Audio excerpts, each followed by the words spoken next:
हुसैन ने ये नहीं कहा मैं हुसैन रसूलुल्लाह का नवासा यजीद की बैत करूंगा फासिक व फाजिर की, ये नहीं कहा आपने।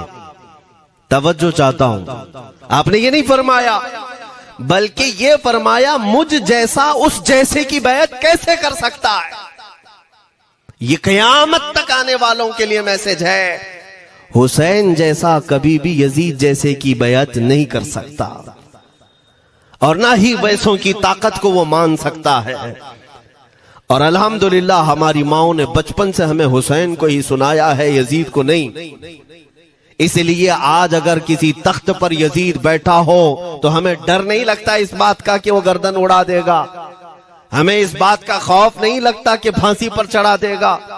हमें इस बात का यकीन है कि अगर हमारे टुकड़े भी हो जाएंगे तो इंशाअल्लाह हमारी रूहें करबला जरूर पहुंचेंगी, इमाम हुसैन के साथ क़यामत के दिन उठाए जाएंगे, हक बात करते हुए अगर दुनिया से जाएं। अजीजा ने गिरामी वकार, मैं तारीख की चंद झलकियां आपके सामने रखूंगा। मुझे हुक्म भी हुआ है, बहुत जल्दी वक्त खत्म हो जाएगा, समेटना है। मैं चंद मिसालें आपके सामने रखता हूं। ताकत किसे कहते हैं, कुव्वत किसे कहते हैं। जिम में जाकर बॉडी बनाने वाला ताकतवर है, काजू बादाम खाने वाला ताकतवर है, मुक्के मारने वाला ताकतवर है। कौन है ताकतवर? ताकत किसे कहते हैं?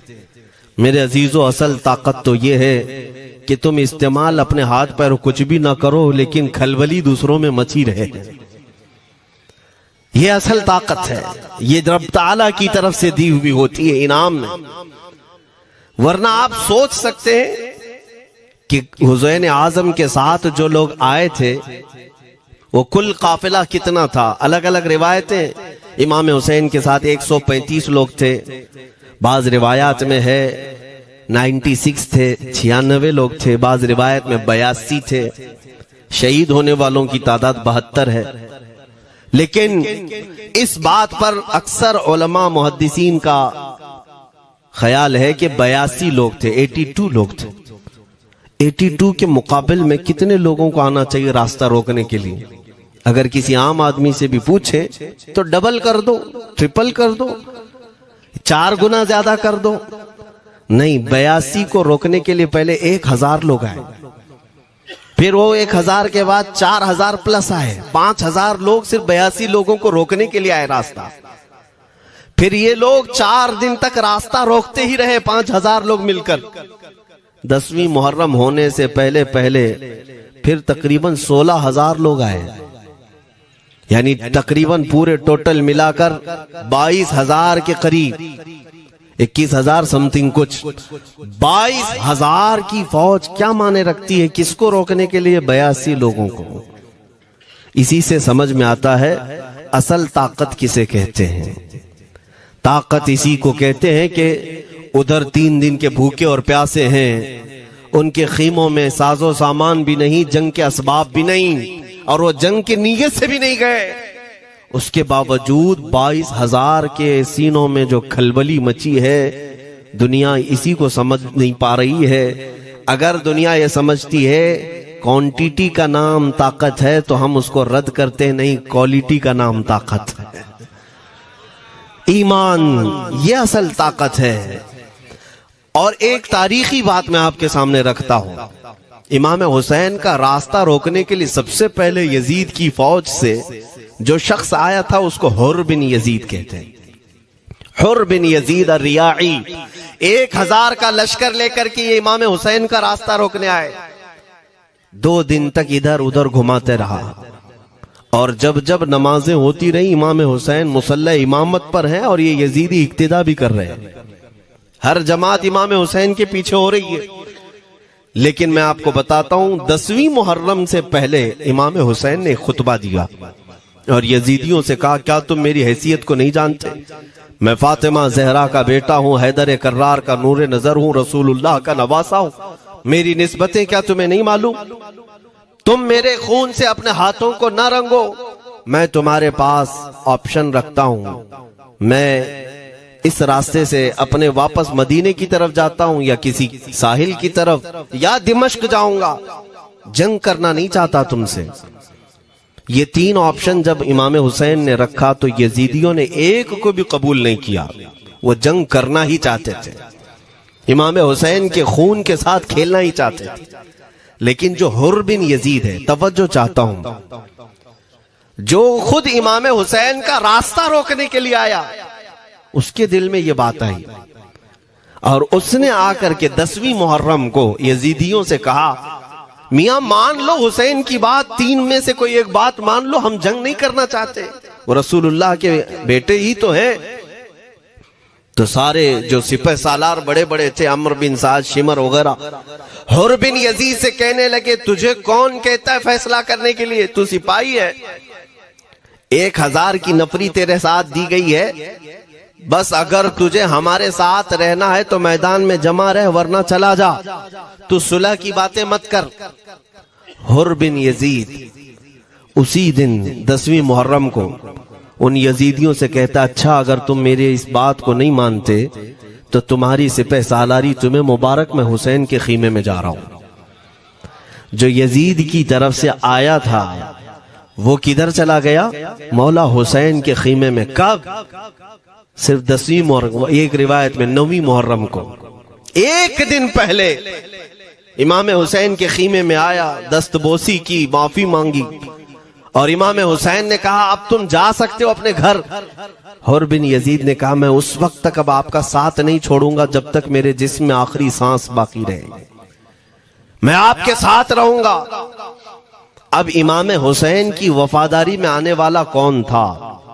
इसलिए मैं आपको एक चीज दे जाता हूं मेरे अजीजों, अल्लाह अज़्ज़ व जल की कुदरत के फैसले हैं, वो जब चाहता है कहीं से भी किसी को हिदायत अता फरमाता है। वो बातिल कुव्वतों के मौजूद पलने वाला बच्चा भी कभी रब तबारक व तआला हिदायत देता है, उसे आलिम बनाता है, और कभी काबे की छांव में पलने वाले को मौला अबू जहल भी बनाता है, गुमराह कर देता है। हुर बिन यजीद मौला हुसैन के पास आ गए। जो बात मुझे कहनी है उसके लिए मुझे इतना वाकया बयान करना पड़ा है। मैं असल पॉइंट की तरफ आता हूं, क्यों मैं ये बयान कर रहा हूं। जब 10वीं मुहर्रम को जंग शुरू हुई, अम्र बिन साद ने तीर चलाया, तो जानते हैं खीमा हुसैन की तरफ से सबसे पहले मैदान में उतरने वाला यही हुर बिन यजीद ही, यही उतरे अपने घोड़े पर सवार होकर उन्हीं यजीदियों से लड़ने के लिए जिनकी फौज में ये आए थे, उनके मुकाबले में लड़ने के लिए गए। और जब लड़ने की इब्तिदा हुई, सुबह से दोपहर के करीब तक वो लड़ते रहे, जवाल तक। अब जो बात कहना है तवज्जो से सुनो। हुर बिन यजीद ने सुबह से लड़ाई की, बहुतों ने वहां पर मैदान जंग में मुकाबला आराइयां की हैं, लेकिन हुर बिन यजीद की जो लड़ाई है वो तारीख में लिखी हुई। आज उन्होंने यजीदियों के साथ जो जंग किया, कई घंटे जंग करने के बाद, जानते हैं तन्हा हुर बिन यजीद ने 120 यजीदियों को कत्ल किया। 120 की तादाद, एक घोड़सवार एक ही है, 120 को मार गिराया। उसके बाद जामे शहादत नोश किया। मैं तारीख पढ़ रहा था, वहीं पर हमने किताब को रोक दी। बहुत सारे लोग करबला के वाकयात में इमाम हुसैन के खानदान के बच्चों के शहादत तो बयान करते हैं, उनके जिस्म कट गए, उनके ऊपर घोड़े दौड़ाए गए, लेकिन तुम ये नहीं जानते कि हुसैनी शहजादों ने बातिल कुव्वतों के कैसे छक्के छुड़ाए थे। एक एक जवान ने मुकाबिल में आने वालों को उनकी औकात कैसे याद दिलाई थी। अब सुनो, हुर बिन यजीद 120 को मार गिरा सकते हैं, वो भी एक दिन पहले खीमा हुसैन में आने वाला, एक दिन पहले खीमा हुसैन में आने वाला। बात समझ में आ रही है? अभी जो एक दिन पहले खीमा हुसैन में आ जाए, उसकी ताकत का हाल ये है, जो पैदाइशी हुसैनी हो उसकी ताकत का हाल क्या हो। मेरे अजीजों, ताकत किसे कहते ये समझो। यह और बात है कि लोगों को अपनी ही औकात मालूम नहीं, अपनी हैसियत मालूम नहीं है। होता क्या है मैं आपको बताऊं। अल्लामा अब्दुल मुस्तफ़ा आज़मी साहब ने एक बड़ी प्यारी बात लिखी है। वो गुजरात के हालात बहुत अच्छी तरह से जानते थे।